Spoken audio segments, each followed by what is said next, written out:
আজ আমি রান্না করলাম ভাঙর মাছের ঝাল। চলো তাহলে দেখি আমি রান্নাটা কিভাবে করলাম। মাছটাকে আমি ভালোভাবে নুন হলুদ মাখিয়ে রেখেছি।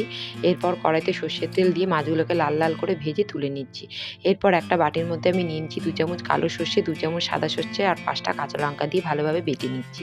এরপর কড়াইয়ের ওই একই তেলের মধ্যে আমি কালো জিরে ফোড়ন দিলাম আর একটা পেঁয়াজ কেটে রেখেছিলাম সেই পেঁয়াজটা দিলাম।